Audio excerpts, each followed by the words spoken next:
Assalamualaikum dan salam sejahtera. Bersama dengan saya Nur Saada Artika dalam Pahang minggu ini.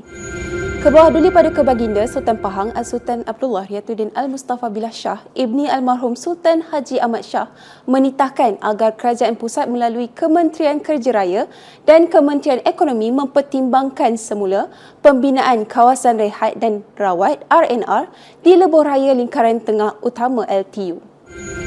Keputusan untuk tidak melaksanakan salah satu komponen penting dalam projek Lebuh Raya itu dilihat akan menyukarkan usaha penyelesaian beberapa isu berkaitan, antaranya keperluan asas orang ramai yang menggunakan Lebuh Raya berkaitan. Paduka Baginda menegaskan bahawa keperluan RNR di Lebuh Raya tersebut akan dapat memberi kemudahan dan keselesaan kepada pengguna sekaligus mengelakkan masalah pembuangan sampah serta kekotoran di pinggir jalan akibat ketiadaan kemudahan tandas.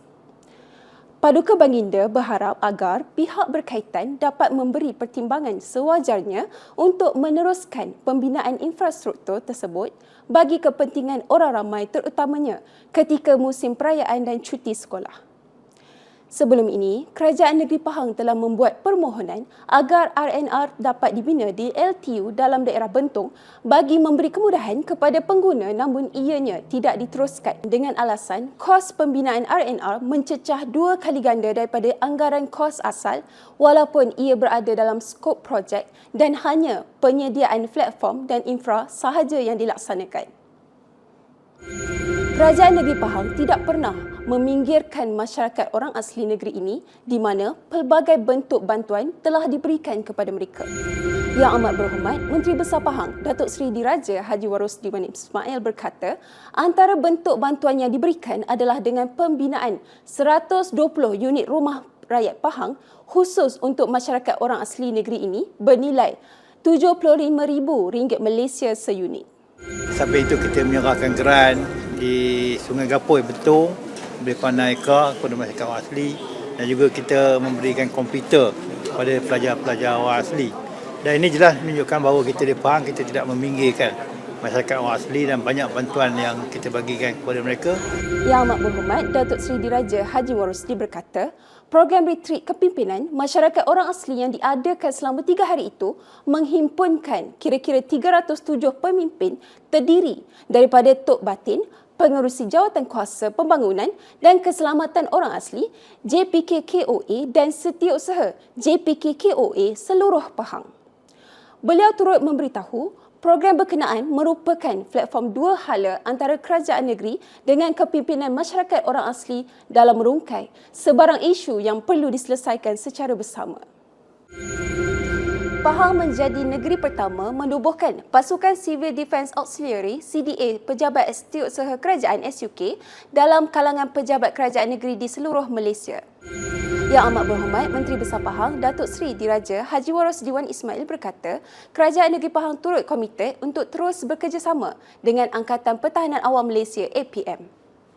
Hari ini kita mencipta lagi satu sejarah di Pahang di mana penubuhan pasukan Civil Defence Auxiliary ini ataupun CDA SUK ini adalah yang pertama di Malaysia yang ditubuhkan di Pahang dan saya dimaklumkan bahawa mereka ini telah mendapat latihan untuk menyelamat ataupun sekiranya berlaku apa-apa perkara yang tidak diingini. Dan insyaAllah kerajaan negeri komited untuk membantu pasukan APM ni. Malahan sebelum ini pun kita dah bantu dah.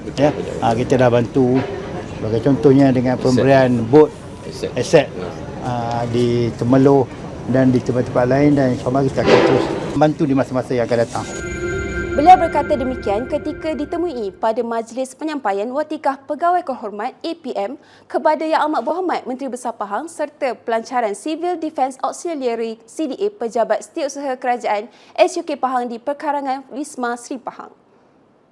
Turut hadir Pengarah Angkatan Pertahanan Awam Negeri Pahang yang berbahagia Kolonel Pertahanan Awam Cik Adam Abdul Rahman. Beliau dalam majlis berkenaan turut dianugerahkan watikah sebagai Pesuruhjaya Kehormat Pertahanan Awam oleh Timbalan Ketua Pesuruhjaya Operasi APM Tuan Abdul Wahab Haji Rahim di Perkarangan Wisma Sri Pahang.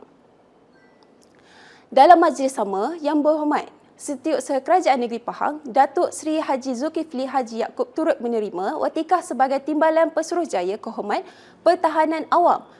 Tambah beliau, penubuhan pasukan seramai 80 anggota terdiri daripada kaki tangan SUK Pahang ini selari dengan pertambahan penduduk di negeri ini. Kerajaan Negeri Pahang berhasrat untuk memastikan sebarang pembangunan yang ada di negeri ini adalah seimbang. Exko Pelaburan Perindustrian, Sains, Teknologi dan Inovasi Negeri Pahang yang berhormat Datuk Muhammad Nizar Datuk Seri Muhammad Najib berkata, kerajaan negeri juga berhasrat memastikan limpahan pembangunan ekonomi tidak hanya tertumpu di kawasan tertentu sahaja. Sebagai contoh di Gebeng, di mana kita sedia maklum ia merupakan satu kawasan industri yang pesat membangun. Jadi kita mahu limpahan pembangunan ekonomi itu dapat dirasai di semua daerah kalau boleh. Tahun lepas kita sedia maklum mengikut Jabatan Perangkaan ataupun Department of Statistics, negeri Pahang catat pertumbuhan 5.2% bawah pimpinan Yang Amat Menteri Besar Datuk Seri Wan Rosli. Dan ini mengatasi pertumbuhan ekonomi nasional sebanyak 3.9%, negeri kedua terbaik antara negeri-negeri dalam Malaysia. Lawatan kerja terbabit turut disertai adun lantikan Yang Berhormat Datuk Wong Tat Shi, Penyelaras DUN Kuala Semantan, Yang Berhormat Datuk Rizwan Hazimin dan Yang di-Pertua Majlis Perbandaran Temerloh MPT Tuan Haji Suris Mihai.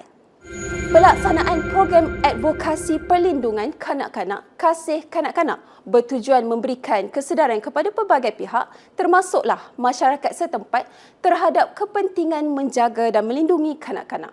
Exko Kebajikan Masyarakat, Pembangunan Wanita dan Keluarga Negeri Pahang Yang Berhormat Datuk Sabariah Saidan berkata, Pahang menyambut baik penganjuran program seumpama itu yang membabitkan warga sekolah kerana ianya dapat memberikan kesedaran terhadap kanak-kanak terhadap bentuk-bentuk ancaman kepada mereka. Tujuannya adalah untuk menyedarkan masyarakat kita daripada peringkat bawahan tentang penderaan kanak-kanak termasuk fizikal, mental juga seksual. Dan kita berharap dengan adanya program advokasi ini akan memberikan kesedaran kepada semua pihak tentang penderaan terhadap kanak-kanak. Dia buat di sekolah tu kenapa dipilih di sekolah? Okey, sebab kita buat di sekolah kerana kita ingin juga memberi kesedaran kepada kanak-kanak sekolah. Di mana kita mengajar mereka tentang apa yang kita nampak sebagai penderaan. Kadang-kadang kanak-kanak tu tak tahu. Dia ingat usik-usik sikit tu biasa, tapi itu sebenarnya proses kepada penderaan selanjutnya. Beliau berkata demikian selepas mengiringi Timbalan Menteri Pembangunan Wanita, Keluarga dan Masyarakat Yang Berhormat Datuk Seri Dr. Noraini Ahmad ke program advokasi perlindungan kanak-kanak Kasih Kanak-kanak peringkat Negeri Pahang tahun 2024 di Sekolah Kebangsaan Chengalempong, Kuantan. Jelasnya, program itu akan diperluaskan ke seluruh Pahang dengan membabitkan sebanyak 30 sekolah yang sudah tersenarai bagi memastikan tahap kesedaran terhadap kes penganiayaan kanak-kanak dapat disebarkan secara menyeluruh dengan membabitkan pelajar sekolah. Program ini melibatkan ceramah dan pameran agensi yang memberikan maklumat penting kepada masyarakat dan kanak-kanak khususnya mengenai langkah-langkah yang perlu diambil jika terdedah kepada penderaan. Bagi memperkasakan kanak-kanak, program ini akan dilaksanakan di 300 sekolah di seluruh Malaysia sepanjang tahun 2024. Baiklah, berita itu tadi mengakhiri Pahang Minggu ini pada kali ini. Jangan lupa untuk terus bersama kami di Pahang Media bagi mendapatkan maklumat dan berita terkini di negeri Pahang. Jadi pastikan anda mengikuti kami di laman Facebook, Instagram, YouTube, Twitter dan TikTok. Assalamualaikum.